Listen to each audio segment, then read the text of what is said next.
गर्मियों का मायका। पूरे उत्तर भारत से सर्दी से मौसम विदा ले चुका है और सर्दी के जाते ही यहां दस्तक दे दी है चिलचिलाती गर्मियों ने।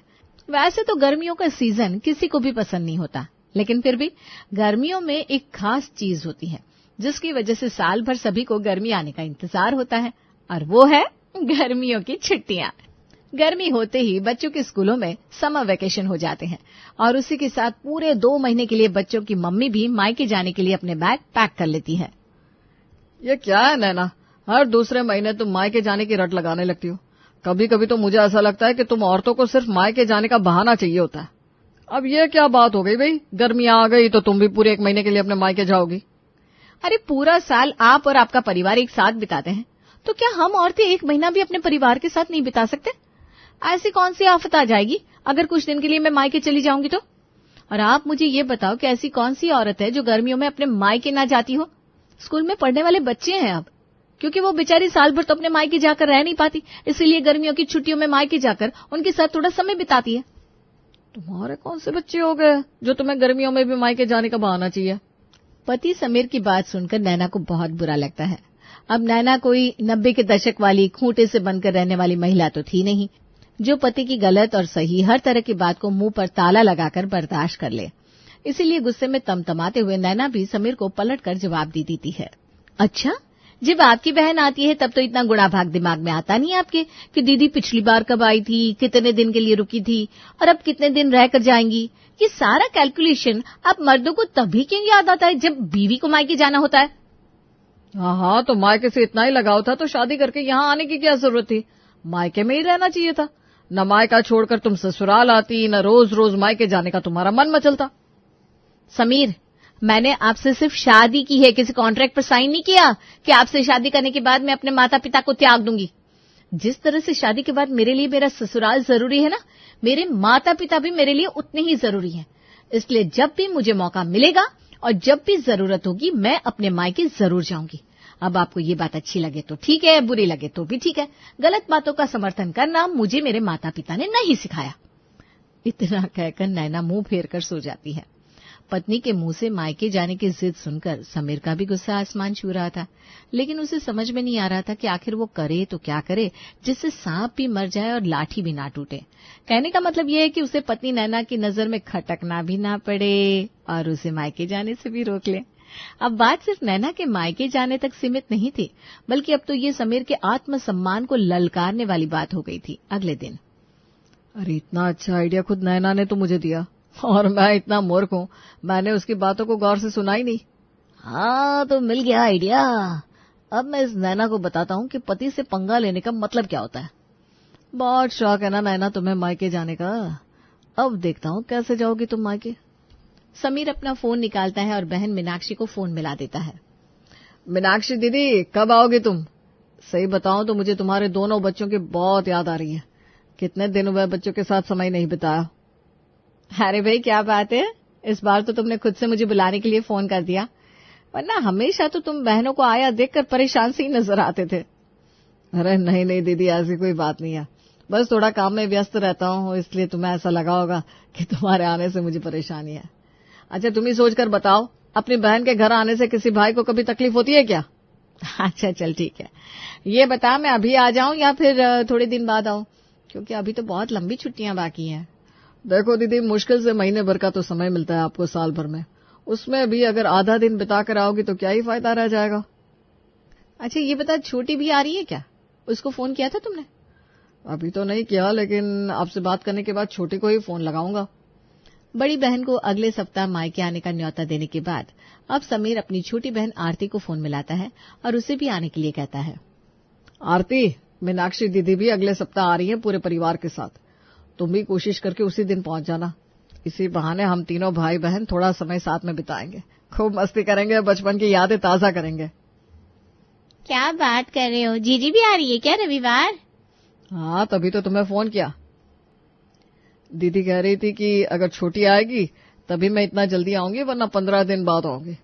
कुछ भी कहो दीदी, तुम्हें और तुम्हारे बच्चे को प्यार बहुत करती है। ठीक कह रहे हो भैया आप, मीनाक्षी दीदी से मिले हुए कितने दिन हो गए, तो फिर पक्का इसी रविवार को मैं भी पहुंच रही हूँ। दीदी को आप बता देना अगले सप्ताह ही चली आए। दोनों बहनों को अपने यहाँ आने के लिए कहने के बाद समीर मन ही मन बहुत खुश था। अब आएगा ना मजा, संडे को ही मीनाक्षी और आरती यहाँ आ जाएंगे। ये नाना तो वैसे भी ट्यूसडे को जाने वाली थी। अब जब उसके जाने से पहले ही ननद यहाँ आकर रहने लगेंगी तो बेचारी ननदों को यहाँ पर छोड़कर कैसे जाएगी मायके। मन मार कर रह जाएगी बेचारी, लेकिन जाकर भी अपने मायके की काली चिड़िया नहीं देख पाएगी। अगले दिन सासू मां नैना को अपने पास बुलाती है। देख बेटा, संडे के दिन मीनाक्षी और आरती आ रही हैं। उनके आने से पहले ही सारी तैयारी कर लो। दोनों के पास 2-2 बच्चे हैं, दिन भर हंगामा मचाएंगे बच्चे। सबसे पहले तो बच्चों की पसंद के सामानों की लिस्ट बना दो। मैं समीर को भेजकर मंगवा देती हूँ, उसके बाद घर की साफ सफाई में लग जाओ बेटा। क्या बात है, तुम्हारे चेहरे पर मायूसी छा गई, कुछ बात है क्या? नहीं माँ जी, मैं मायूस नहीं हूँ, बस वैसे ही आपको लग रहा होगा। ठीक है, मैं चलती हूँ, सामान की लिस्ट बना देती हूँ। आप ठीक कह रही हैं, बच्चों के आने से पहले हमें थोड़ी तैयारी कर लेनी चाहिए, तो उनके आने के बाद ज्यादा परेशानी नहीं होगी। नहीं बेटा, कुछ तो बात है जो तू इतनी उदास नजर आ रही है। जो भी बात है खुलकर बता। माँ जी, मैंने भी मायके जाने का प्रोग्राम बनाया था, बस वही सोचकर थोड़ी सी उदास हो गई थी। लेकिन आप ऐसा मत समझिएगा कि दीदी यहाँ आ रही है तो मुझे इस बात से कोई तकलीफ है, बल्कि मुझे तो बहुत खुशी होगी। दोनों ननदों के साथ थोड़ा समय बिताने का मौका मिलेगा। ठीक है, तेरी दोनों ननदों के स्वागत के लिए मैं हूँ यहाँ पर। तेरा मायके जाने का मन है ना, तू चली जा। अरे नहीं माँ जी, ऐसे कैसे? यहाँ की सबकी जिम्मेदारी छोड़कर अपने मायके जाकर बैठ जाऊं। अब मेरी चिंता मत करिए, मैं फिर कभी अपने मायके हो आऊंगी। अभी फिलहाल दीदी के आने की तैयारी पर ध्यान देते हैं। नैना ने सास को मना तो कर दिया, लेकिन कहीं न कहीं उसका मन भी मायके और माँ में ही अटका था। रविवार का दिन आ गया और आज समीर का चेहरा खुशी से खिला हुआ नजर आ रहा था। कारण तो आप लोग समझ ही गए होंगे। समीर को अपनी बहनों के आने की इतनी खुशी नहीं थी जितनी पत्नी को नीचा दिखाने की थी। खैर, तय समय पर दोनों बहनें अपने अपने बच्चों समेत मायके पहुंच गई थी। मीनाक्षी, आरती, आ गई तुम दोनों। तुम दोनों को देखकर दिल को कितनी खुशी मिली है, मैं शब्दों में नहीं बता सकता। अरे भैया, क्यों चिंता करते हो? खुशी बांटने ही तो आए हैं हम दोनों बहनें। और आप तो 1 महीने के लिए बुला रहे थे ना, हम तो 2 महीने के लिए यहाँ रुकने वाले हैं। क्या बात कर रही हो, फिर तो मजा ही आ जाएगा। अरे नाना, यहाँ खड़े होकर मुंह क्या देख रही हो? मेरी बहनें आई है, ऐसे स्वागत करोगी क्या अपनी ननद का? जाओ जल्दी से चाय नाश्ते की तैयारी करो। बल्कि मैं तो कहता हूँ चाय क्या, सबके लिए उनकी पसंद का शरबत बना दो। अच्छा बच्चों, बताओ कौन सा शरबत पीना पसंद करोगे? क्या भैया, आप भी कमाल करते हो। भाभी क्यों हमारे चाय नाश्ते की तैयारी करेंगी? हम यहाँ पर अपने भाई के साथ समय बिताने आए हैं, भाभी के साथ नहीं। और वैसे भी गर्मी की छुट्टियां क्या सिर्फ ननद के लिए होती है? भाभीयों के पास मायका नहीं होता क्या? भाभी छोड़िए आप ये सब चाय नाश्ते का झंझट, आप तो फटाफट अपना बैग लेकर आओ। पहले हम आपको विदा करेंगे, उसके बाद आराम से बैठकर सभी भाई बहन चाय नाश्ता करेंगे। और वैसे भी आपको पता नहीं है, इस बार समीर हमारे मायके आने को लेकर बहुत एक्साइटेड था। कह रहा था उसने सब तैयारी करके रखी है। इस बार हमारी आओ भगत करने की सारी जिम्मेदारी समीर की। आप तो बस सारी चिंता समीर के ऊपर छोड़कर अपने मायके जाने की तैयारी करो। अरे ये कैसी बात कर रहे हो तुम लोग? मेरी बहनें 4 दिन आराम करने के लिए मायके आई है। अब ऐसे में नैना को मैं उसके मायके जाने की परमिशन कैसे दे सकता हूँ? क्यों माँ, ठीक कहा ना मैंने? नहीं बेटा, तूने ठीक नहीं बल्कि गलत कहा। मैं उन सासों में से नहीं हूँ जो बेटियों को तो हक से उनके मायके बुलाती है, लेकिन जब बहू मायके जाने की बात करती है तो नाक मुंह सड़ा लेती है। अरे भाई, नैना अभी तो हमारे लिए हमारी बेटी के समान है ना, उसके सुख दुख का ख्याल हम नहीं रखेंगे तो और कौन रखेगा? नैना बेटा, मैंने तो तुझे पहले ही कहा था, मीनाक्षी और आरती की चिंता मेरे ऊपर छोड़ दे और तू तो बस बेफिक्र होकर अपने मायके जा। सास और ननदों की बात सुनकर नैना मुस्कुराकर अपने कमरे में चली जाती है और 10 मिनट में अपना बैग लेकर हॉल में आती है। अरे भाभी, आ गई तुम अपना सामान लेकर? आओ, पहले समीर के हाथ की चाय पी लो, उसके बाद वो तुम्हें मायके छोड़कर आएगा। नैना बैठकर चाय पीने लगती है और उसके बाद समीर खुद नैना को लेकर उसके मायके की ओर निकल जाता है। समीर नैना को उसके मायके छोड़कर लौट आया था समीर के आने के बाद। समीर बेटा, अच्छा हुआ तू आ गया। देख बेटा, मेरी उम्र हो गई है, बहुत ज्यादा काम मुझसे होता नहीं। अब दोनों बेटियां आई हैं, दोनों के बच्चे भी साथ में हैं, घर में काम तो बहुत है। तो ऐसा कर, जब तक ये दोनों यहाँ है ऑफिस की छुट्टी ले ले। अब तूने इतने प्यार से सबको बुलाया है तो जिम्मेदारी भी तुझे ही उठानी पड़ेगी। कमाल कर रही हो माँ, नौकरी छोड़कर मैं घर में बैठ जाऊंगा क्या? काम तो मुझे करना पड़ेगा ना। और माँ, इतने दिन की मुझे छुट्टी नहीं मिल सकती। अरे बेटा, वर्क फ्रॉम होम ले ले, वैसे भी तो कितनी बार घर में बैठकर काम करता रहता है। माँ के कहने पर समीर वर्क फ्रॉम होम ले लेता है। अगले दिन समीर अपने लैपटॉप पर बैठा हुआ बॉस के साथ एक मीटिंग अटेंड कर रहा था कि तभी चारों बच्चे जाकर उसके कमरे में शोर करने लगते हैं। अरे बच्चों, बाहर जाकर खेलो ना, देख नहीं रहे हो मैं ऑफिस का काम कर रहा हूँ। मामा, हमारी तो छुट्टियां चल रही है, आप भी छुट्टी कर लो, फिर हम मिलकर खूब धमाल करेंगे। अरे तुम लोग जाओ ना, यहाँ से क्यों परेशान कर रहे हो, इम्पोर्टेंट मीटिंग चल रही है मेरी। समीर के डांट कर भगाने पर चारों बच्चे दौड़ते हुए कमरे से बाहर जाने लगते हैं। तभी छोटा चिंटू लैपटॉप के ऊपर जा गिरता है, जिससे कि लैपटॉप उछलकर जमीन पर गिर जाता है और टूट जाता है। अरे ये क्या कर दिया तुमने, ये मेरा ऑफिस का लैपटॉप था, बॉस मेरा जीना मुश्किल करके रख देगा। अगर उसे ये टूटा हुआ लैपटॉप देख लिया तो मेरी शामत आ जाएगी। अच्छी खासी मीटिंग चल रही थी, क्या जरूरत थी तुम लोगों को कमरे के अंदर आने की। अरे समीर, ये क्या तरीका होता है बच्चों से बात करने का? बच्चों की छुट्टियां चल रही है, अब छुट्टी में भी बच्चे नहीं खेलेंगे तो क्या तुम्हारी तरह लैपटॉप चलाएंगे? चलो बच्चों, तुम आराम से नानी के कमरे में जाकर खेलो, मामा की तो आदत ही खराब है। मामा, अपने मामी को क्यों भेज दिया? वो घर पर रहती थी तो हमें कभी नहीं डांटती थी, कितना प्यार करती थी, अच्छा अच्छा खाना भी बनाकर खिलाती थी। एक तो पहले ही समीर का लैपटॉप टूट गया था, ऊपर से ये बातें सुनने के बाद उसे अब और भी गुस्सा आ रहा था। किसी तरह अपने गुस्से को दबाते हुए वो एक बार फिर अपने काम में व्यस्त हो जाता है। मामा, हमें एसी में बैठना है, इतनी गर्मी हो रही है, आप एसी क्यों नहीं चलाते? भैया बिल्कुल ठीक कह रहे हैं, एसी चलाइए। अब ये कंजूस मक्खी चूस जैसा रिएक्शन मत दीजिए मामा, जल्दी से कमरे को ठंडा ठंडा कूल कूल करिए। बच्चों की बात को टालना समीर के बस में नहीं था, इसलिए बेचारा मन मारकर हॉल का एसी ऑन कर देता है। एक बार जो एसी ऑन होता है वो ऑफ होने का नाम ही नहीं लेता। बच्चे कभी इस कमरे में एसी ऑन करके दूसरे कमरे में भाग जाते, कभी उस कमरे का एसी ऑन करके हॉल में आ जाते। बेचारा समीर पूरा दिन पीछे पीछे घूमकर कभी यहाँ का एसी फैन ऑफ करता, कभी वहां का। बिजली के बिल के बारे में सोच सोच कर तो वैसे ही उसका दिल बैठा जा रहा था। मामा, आज दोपहर में खाने में क्या बनाओगे?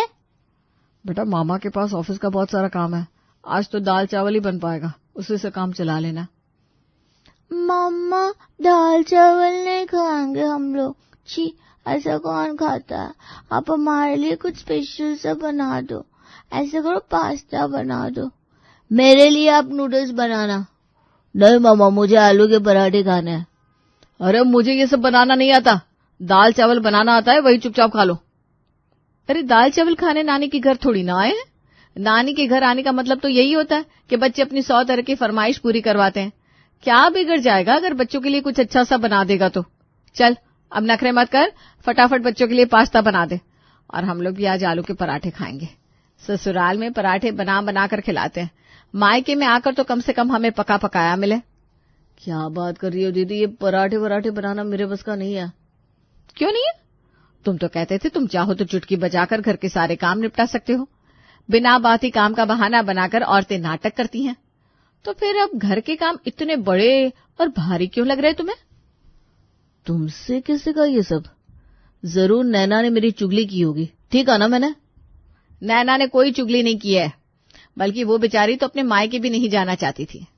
कुछ दिन पहले, भाभी संडे को आ रहे हैं हम लोग, इस बार ढेर सारे पकवान बनाकर खा रहे। अरे गर्मी की छुट्टियां होती है ना, तो हम औरतें तो खाना बनाते बनाते पागल हो जाती हैं। इन 2 महीने की छुट्टियों में ही तो मायके जाकर रिचार्ज होकर लौटते हैं हम लोग, ताकि बाकी पूरा साल सबकी सेवा कर सके। बिल्कुल ठीक कहा दीदी आपने। अच्छा एक बात बताओ भाभी, आपका भी तो मन कर रहा होगा ना कि आप छुट्टियों में अपने मायके जाओ। आपने मायके जाने का प्रोग्राम नहीं बनाया क्या? नहीं, वो मैं। क्या बात है, आप इतना हकला क्यों रही है? कुछ नहीं दीदी, जाने दीजिए। वैसे भी इस दुनिया में औरतों की और उनके किए हुए काम की वैल्यू करने वाला कोई नहीं है। सबको बस यही लगता है कि हम औरतें घर में बैठकर पूरा दिन सिर्फ टाइम वेस्ट करती हैं। अरे ऐसा किसने कह दिया आपसे कि हम औरतें घर में बैठकर सिर्फ पूरा दिन समय की बर्बादी करते हैं? इतना काम होता है हमारे पास कि सांस लेने की भी फुर्सत नहीं मिलती। कभी कभी तो मेरा मन करता है मैं कहीं से थोड़ा समय उधार ले लूं, ताकि अपने सारे काम बड़े आराम से निपटा सकूं। एक बात बताओ भाभी, आपके और भैया के बीच में कुछ हुआ है क्या? पता नहीं क्यों बार बार मेरे मन में यही ख्याल आ रहा है कि कुछ तो ठीक नहीं है।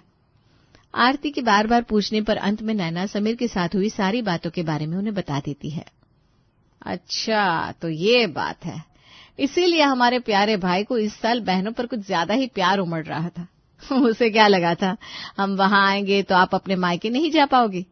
मैं तो कहती हूँ आपको अपने मायके जरूर जाना चाहिए। इन मर्दों की दादागिरी बर्दाश्त करने की जरूरत नहीं है। आज अगर आपने हथियार डाल दिए तो जीवन भर गलत बातें बर्दाश्त करनी पड़ेगी। आप ऐसा करो, अपने मायके चली जाओ। जिसने हमें बुलाया है, अब खातिरदारी हमारी वही करेगा। तभी तो कदर पता लगेगी ना औरत क्या करती है और उसके ना होने पर कैसा लगता है। आज के दिन अरे टाइम देख रहे हो कितना हुआ है, जल्दी तैयार करो लंच। और सुनो, उसके बाद बच्चों को आइसक्रीम खिलाना है तो वहां ले चलो। पास्ता, नूडल्स, आलू के पराठे, सबकी इतनी तरह की फरमाइश सुनकर बेचारे समीर को तो पहले ही चक्कर आने लगे थे। ऊपर से दिन भर बच्चों का शोरगुल और पूरा घर सर पर उठाकर रखने के कारण समीर का ऑफिस का काम भी नहीं हो पा रहा था। इतना सारा काम अकेले मुझसे मैनेज नहीं होगा। काश नैना यहाँ होती, उसके रहते तो मुझे कभी एहसास ही नहीं हुआ कि घर पर आए हुए मेहमानों को हैंडल करने में इतनी परेशानियां होती है।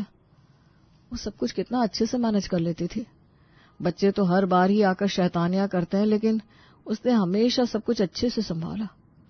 अभी भी समय है, नैना से माफी मांगकर उसे वापस बुला लेता हूँ, वरना 2 महीने की छुट्टियां इन बच्चों के साथ अकेले मैनेज करते करते या तो मैं पागल हो जाऊंगा या फिर नौकरी हाथ से चली जाएगी।